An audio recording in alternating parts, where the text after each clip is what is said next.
غلط تصور خضر علیہ السلام کے تعلق سے، اور بھی کئی چیزیں.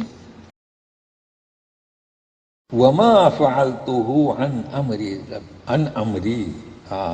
خضر علیہ السلام کہتے ہیں کہ یہ جو کچھ میں نے کیا میری جانب سے نہیں کیا، اور یہ حقیقت ہے جس پر تم صبر نہیں کر سکے. اب ہم آپ کو بتاتے ہیں کہ خضر علیہ السلام کے بارے میں جو غلط تصور ہے.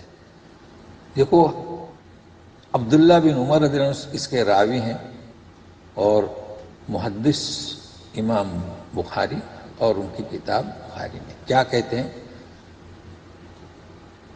کہ نبی کریم صلی اللہ علیہ وسلم نے ہمیں عشاء کی نماز پڑھائی، اور پھر پوچھا کہ کیا تم جانتے ہو کہ اس رات میں جتنے بھی سرزمین پر لوگ موجود ہیں 100 سال کے بعد زندہ نہیں رہیں گے. اللہ اللہ. تو ہم شیخ بن باز کا تفسیر آپ کو بتاتے ہیں. بن باز کہتے ہیں کہ اس سے یہ ثابت ہوا کہ خضر علیہ السلام حیات نہیں. کیسے حیات ہوں گے؟ وہ تو پہلے ہی مر چکے تھے. تو لوگوں میں جو غلط تصور ہے کہ وہ ہیں اب بھی ملتے ہیں، یہ غلط تصور ہے. اگر کسی کو کوئی شخص ملتا ہو نام خضر سے، وہ شیطانی ہو سکتا ہے. اگرچہ میری بات تلخ لوگوں کو لگے گی، لیکن یہ حقیقت ہے. خضر علیہ السلام وہ اب حیات نہیں جی، بلکہ شیخ بن باز کہتے ہیں کہ پہلے ہی فوت ہو چکے ہیں، بعثت النبی سے پہلے، بلکہ بعثت عیسی ابن مریم سے بھی پہلے.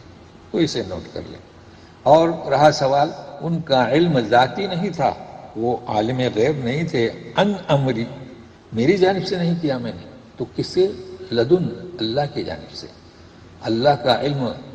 تو جو وسائل کا علم ہوتا ہے وہ کسبی، جیسے کہ ہم یہ انبیاء وہی آتی تھی جاتی تھی، مگر ان کا علم ایک خاص تھا. اللہ تعالیٰ براہ راست انہیں بتلاتے تھے. اسے کیا کہا گیا؟ علم لدن. خضر علیہ السلام کا علم، اس کی فضیلت، ہر فرد کو چاہیے کہ اگر وہ بڑے سے بڑا عالم ہو اور بڑے سے بڑے اس کے فضائل ہوں، اسے منسوب اللہ کی طرف کرے.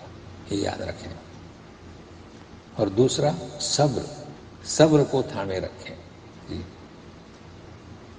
اور شرک سے بچے رہیں، اپنے آپ کو بچائیں. اور علم کو حاصل کرنے کے لیے بھی صبر و تحمل. اور یہ چند چیزیں میں آپ کو بتایا ہوں. تو اب تو بقیہ آئندہ